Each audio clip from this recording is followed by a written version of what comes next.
Hello and welcome to a fresh new episode of Beyond the Boardroom.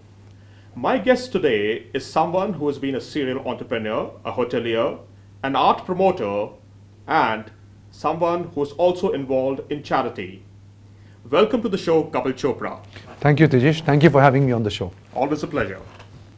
So let me begin, going back in time. You come from a family of doctors. Your father was a doctor, I believe, and that was something that was also dear to you, wanted to get into medicine. So how did hotel management happen? Well, actually, it's a very interesting story. Actually, I could never clear any medical entrance exam, okay? And I always wanted to be a doctor. I think kids kind of look up to their parents, and I always wanted to be a doctor. And I sat for all the entrance exams, Tejish, but somehow I never made it. And there's a very funny incident. So recently we signed a beautiful hotel in Tirupati, when kind of jumping many years later, and the owners there have a beautiful medical college and a hospital. And I was telling the owner, and he says it's never too late to start. And I said, yeah, maybe time for me to drop in and do my MBBS, really. But yeah, I always wanted to be there. But there was always a love for food. I think that's something that's kind of stayed with me over the years. There was always a love for food. There was always a love for cuisine. So I kind of gave the hotel management exam just like that to kind of prepare for all the general awareness sections into medical exams and whatever. And I just got in. So it was quite by chance that I really got into hospitality. But again, once I got in, and in my first 3 months, I kind of knew that it was my calling, that I would always in my life to hotels. So interesting that you mentioned that what got you started in the hospitality sector was food, and as far as I recall, F&B was your preferred area, and yet your entire career was in front office and rooms division. So that's a great question again. I came from Oberoi, Bangalore, where I was posted, and my batch coordinator, a very nice gentleman called Jayant Rangan, who trained me at OCLD, and there was a really, I still respect him a lot, means we meet every time I'm in Bangalore, and Jayant was the front office manager of the Oberoi Delhi. So I came, and I was very clear when I got transferred, I'd asked for food and beverage, and I wanted to run Ban Thai, which was the best Thai restaurant in Delhi, I think the best that ever's been in Delhi. And I wanted to run Ban Thai. So I came to work 15 minutes before to meet the general manager of the new hotel that I'd be joining. It's a British gentleman called Mr. Andrew Quinlan. And so Jayant Rangan saw me and he says, "What are you doing here?" And I said, "Sir, I'm here to meet Mr. Quinlan." He says, "Go and sit in my office." I said, "Sir, but I've been told to meet Mr. Quinlan." He said, "No, go and sit in my office. I've got a plan for you." I said, "Sir, I don't want to do front office. I want to be the manager of Ban Thai." Because I was a food guy. So I thought, if you're the manager, you'll get to eat some great food also every day. I'll eat Thai food. And Jayant said, yeah, we'll talk about it. And then after the morning meeting finished, all hotels have a meeting where all head of the departments meet at 9 a.m. And after the meeting finished at 9:30, so I went to go to meet Mr. Quinlan. He says, "Mr. Quinlan, Kapil has just come from Oberoi, Bangalore. And he was with me in OCLD, and he will now join front office." And I looked at him and I said, "But I wanted to join Ban Thai." He said, "You can go for lunch there, but you will work in front office." And then what really happened was that Jen got transferred out, and there was nobody to run front office for an iconic hotel, and I was running it. And so I became the assistant front office manager. So once you reach an assistant departmental head level, then front office, then rooms. So by the time I would be general manager, means I had completely missed out on food and beverage totally. But at my heart, at my core, food and beverage still stayed a very core philosophy of what I still want to do in life. So let's talk about your stint as president of the Oberoi chain, and you were rather young, in fact, when you became president. I think 40, 41? 39 actually. 39. Pretty young to be heading the Oberoi hotel chain, and you had plenty of years to go. So what bit you? So Tejish, so it was like I always wanted to be an entrepreneur. Always, yeah. In 2007, I was looking at doing hotels, and if you really notice, a lot of places, a lot of my companies are called Insignia because I wanted the brand to be called the Insignia, your mark of luxury. I did mood boards, ad boards on it. To 2007, since 2007 I've been trying to be an entrepreneur. But because came from middle class background, hotels are a very capital intensive line, I still had to learn so much. So I never really kind of had the money, the courage to jump off. And then I was moving so fast and compensation was good, lifestyle was good, career-wise learning was so absolutely more amazing than even both the other options. So I thought, I was kind of waiting my time. And I still remember, Tijish, I used to go to the British Council and I used to read books there. On a Saturday when there was no hotel school, I would go to British Council and I would study there. Yeah. Because at home, if I was studying at home, I'd keep on eating. At British Council, you can't get the food inside. You have to go outside. Yeah, so I'd go to British Council, and opposite that was the HT house, and there you used to have a guy selling idlis and coffee out just below that HT house, Hindustan Times house. And I'd go and have that in the lunchtime, but I would read, I'd pick up a book at random and start reading. A habit that I still have till date, means I read all the time. And so I read this book called Jungle Rules by an author called John Imlay. And he talked, it's an absolutely amazing story of Dun and Bradstreet software and how it changed the world. But again, it was also on how the tiger hunts. A tiger can stalk its prey for 5 miles before it finally goes for the kill. And my idea was that you need to stalk your goal. So my goal was always to be an entrepreneur. So I was always stalking it. It's just a question of time. So the first part to do was EazyDiner. Actually, EazyDiner started much earlier. And it started with Mr. Oberoi having a small stake in it too. When we started EazyDiner, because I made a complete disclosure that I want to do EazyDiner. And the board said, yeah, you can, but you can be in a non-executive position and you can't be in an executive position. So I had no operational role to play in EazyDiner, but I was the idea, the mind behind EazyDiner when we started. And we kind of put in a team together. And I couldn't even talk about that I was a part of EazyDiner because I had there was issues there. And but everybody said, everybody at EazyDiner always sometimes worked with Kapil somewhere in his life, and he's at every single event of EazyDiner. So everybody kind of figured that out. But by the time it was 2018, and again I read a beautiful book by Jeff Bezos, and he said, and that was the turning point for me, that I said, oh God, I have to go now. And the turning point was that he said that you've got to live your life on the minimization regret framework. That if you live till 80 or 85 and you look back on your life and you regret not doing something. So Tijish, I would have always regretted not being an entrepreneur. So I said, I've got to go. So, I decided that I really needed to do.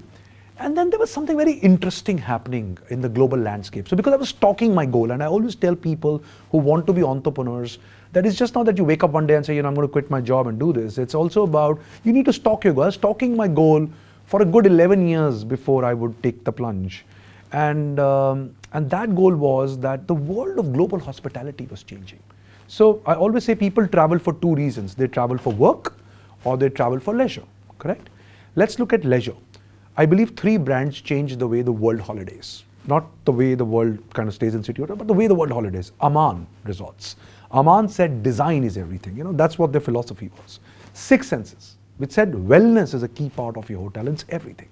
One and Only Resorts, which said lifestyle is everything. So I'd go to ITB in Berlin and I would carry back brochures of One and Only, and they were in black and white. And I would say, look at this. They never showed you a product. They only showed you a family or a couple having a great time. Lifestyle is everything. But what's the common thing among all these 3 brands? So every time I ask this question, everybody tells me they were very expensive. Of course they were. But the real common thing is that the founders lost control of the brands they built. Adrian Zeka lost Aman Resorts. So do Shiv Desani had to exit Six Senses, and so did Saul Krasner had to exit One and Only. So my point was that how can the world of leisure hospitality not have a founder-led agenda? Because companies are supposed to have founder-led agendas, yeah? And leisure doesn't have it. Then I looked at city hotels. Isadore Shop, still at Four Seasons. Mr. Oberoi was still at Oberoi Hotels that time. Mr. Conrad Hilton still shaped the Hilton, and the family still shaping the philosophy. Bill Marriott still at Marriott. So I said city hotels have, all top brands have founder-led agendas. You look at the Shangri-La, the Kwok family still there. You look at Mandarin Oriental, again the family still there. So always a family at the back. It's just not not run by a family. And I realized leisure had nothing. So I thought there was a great opportunity, and India was booming. So we looked at India data points and we said it's the right time to do a great luxury hotel. So So that's the reason. So kind of everything, minimization, regret, framework, from the books that I read. It's quite dangerous. Don't read books and change your life. And then from what was happening in global hospitality, I thought there was a great space to take an India brand out of India, because India is going to be the largest number of outbound travelers in the world, global. Build in India first for Indians and then take it to the world. But you mentioned earlier, I think, in one of your interviews, somewhere I'd read that you ran, the Oberoi hotels, whether you were, a unit level head or a departmental head, pretty much like an entrepreneur. You had that kind of freedom. So if you had that kind of freedom as an entrepreneur, I mean, was there a ceiling to that freedom, or which prompted you to start Postcard Hotels?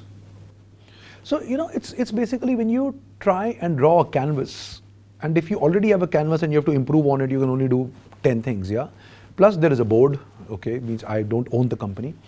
And the whole idea is, as an entrepreneur, you've got to live your vision. It's very difficult for me to course correct. I wanted to build a leisure hospitality brand, while the majority of the turnover even today at Oberoi comes from the city hotels.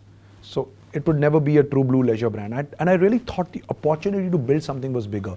And also, Tejish, I wanted to kind of create something which had not been done before. If when you work in a company, there's the vision of other people also. And when you're working with Mr. Oberoi, who's a legend himself, how do you convince a legend that, we should do it like this? Till a point, I had the freedom to do that with him. But beyond a point, I can't alter the whole landscape of the thing. So I said, why not do it on my own?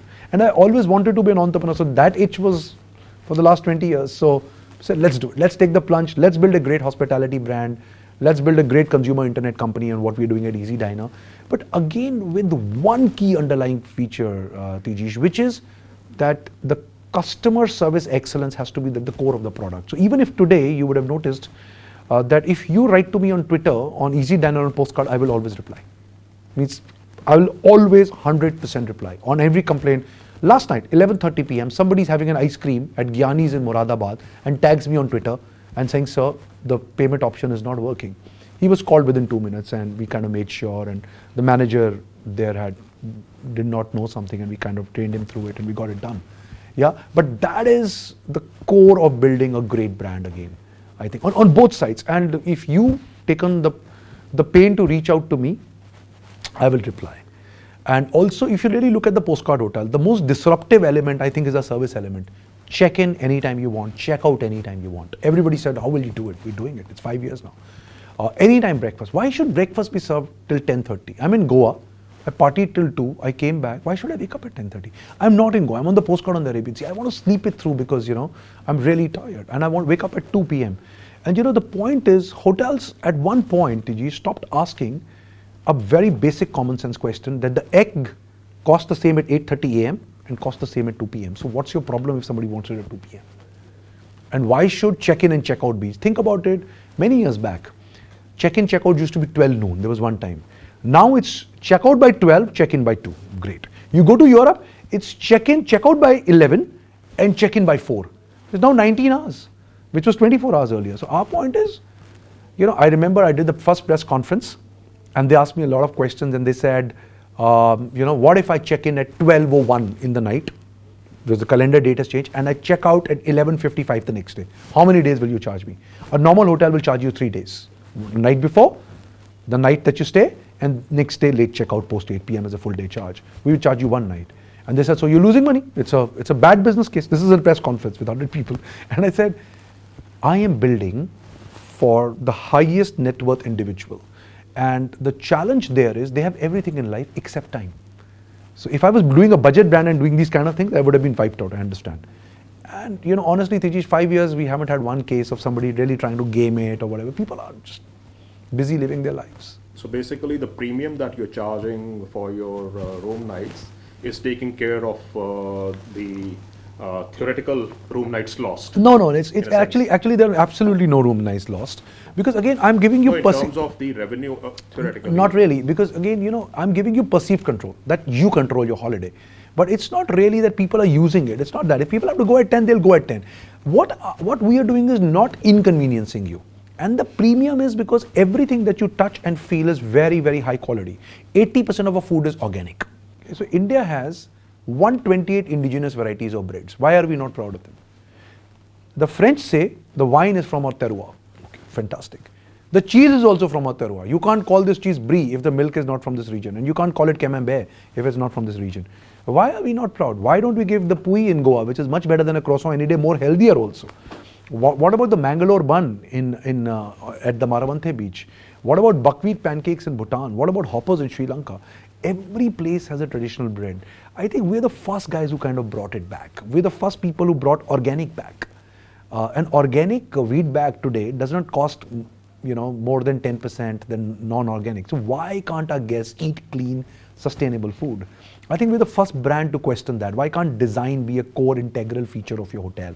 Why can't the destination inspire the design? Instead of doing cookie cutter hotels, you do that hotel, you can put it anywhere in the world, it looks the same. And the only distinction is you put 2 photos of Delhi, it's in Delhi. You put 2 photos of Bombay, it's in Bombay. I thought the entire luxury development, opening a hotel, cuisine, hospitality industry, as compared to whatever you hear on news channels today and saying stock prices are going up and everything. But think about the tragedy of the Indian hospitality industry today. Let's go back 30 years, Tejish. I think you were in college, I was in college. Okay, 30 years back, there were 2 gentlemen, Mr. P.R.S. Oberoi and Captain Nair, who were building some of the world's most fantastic hotels. And when they were building these hotels in Jaipur, in Udaipur, in Delhi, in Bombay, wherever, they were not saying we're building the best hotels in India. They were saying we're building the best hotels in the world. They got proven 20 years later that those hotels won the best hotels in the world awards. Think about it today. Neither is Captain Nair building because he's passed away. So is, unfortunately, Mr. Oberoi passed away last month. So our point is we need to take over that mantle and build these exceptional hotels which are about our culture, our heritage, our thing, and they have to be the best in the world. So if India is going to be the second largest outbound market in the world, where is an Indian brand in Paris, in Rome? We don't want to be in cities, but we want to be in cities where there's history, there's architecture. Where is the best hotel in Africa? Why don't we have an Indian flag flying in some of the key destinations in Europe? Wherever Indians travel, if there was a postcard, they would go. So our point of view is we kind of changing and questioning a lot, Tejish. So it's not that they were phenomenal luxury, but who's building? When is the next Oberoi Resort opening? Or when is the next Palace Hotel opening, which you kind of blows your mind away? Like Faloknuma was such an absolutely amazing opening. So our point is nobody's doing that. So what you're seeing actually in India is a complete degradation. What we are seeing is franchising. Sir, I'll give you my brand, put my logo on top. You run it as you want it. Not great for a market like this. We've actually, one of the big problems that I've had is we look at the not so, I will not say bad practices, but practices which are not in consonance with luxury or an aspirational country. 30 years back, India was not a rich country. Today, they're saying India is going to be the fastest growing economy. India is aspirational. Everybody wants to move up.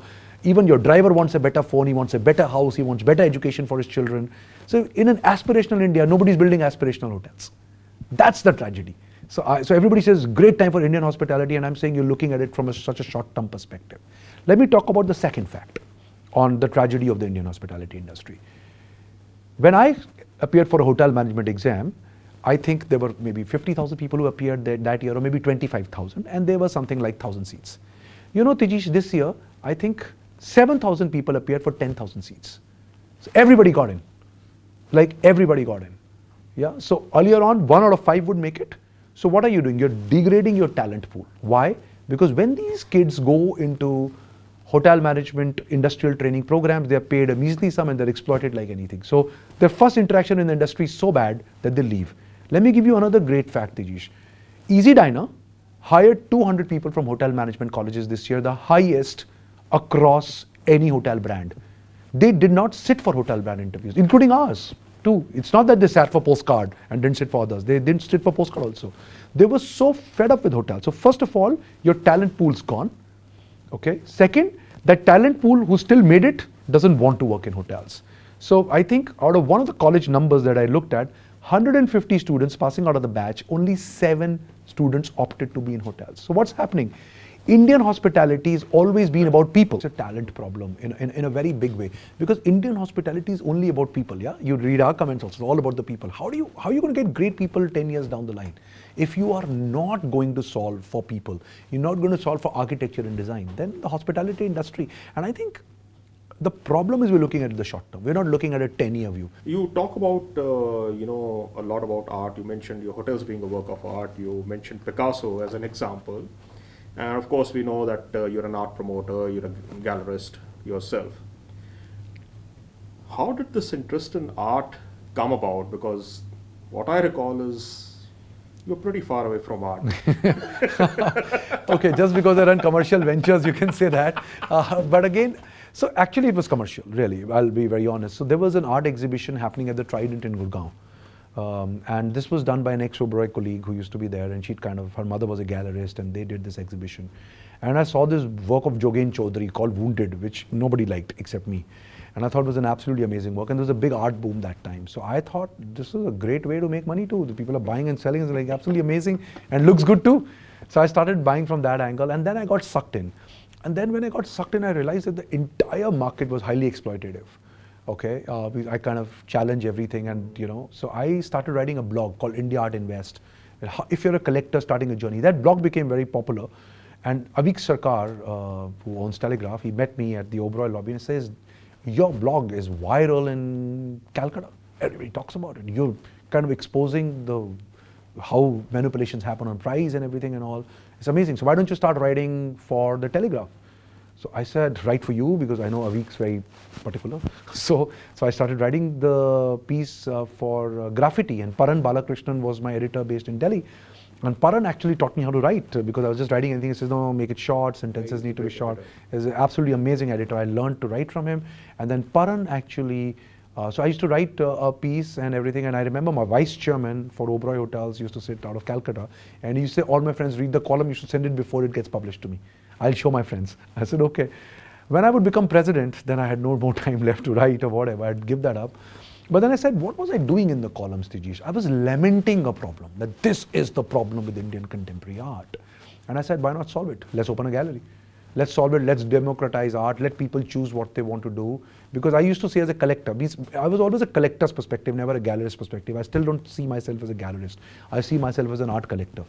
So that's how it started, and once it started, I kind of got sucked into it, and I think that plays a extremely big role, because you see, my entire background is commercial, really, and hospitality and food and whatever. But in terms of design and aesthetics, I kind of think it shaped me as a totally different person, interacting with artists, doing shows, talking to them, understanding their vision, understanding how Indian arts evolved. So I think it kind of shaped me totally as a person. But I couldn't paint to save my life.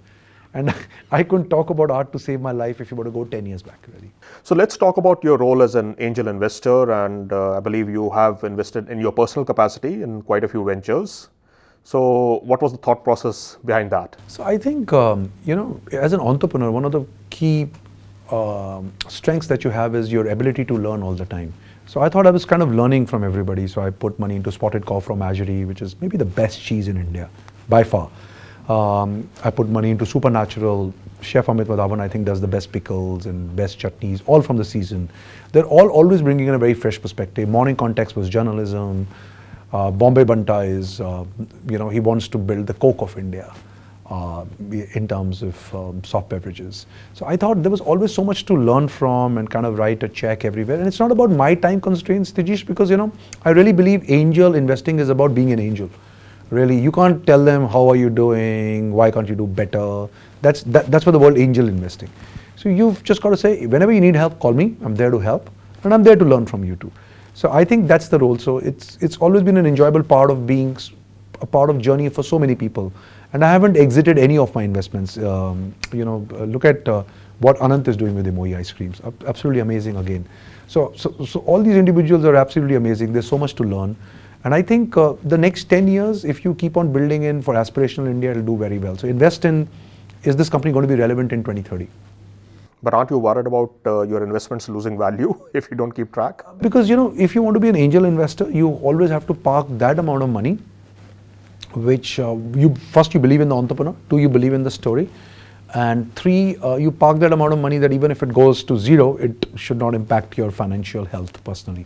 So I don't do too much. Means I'm down to now 1 or 2 a year, so that I can be a bit more involved or talk to them or learn from them. So like for example, for last year it was only Bombay Banta.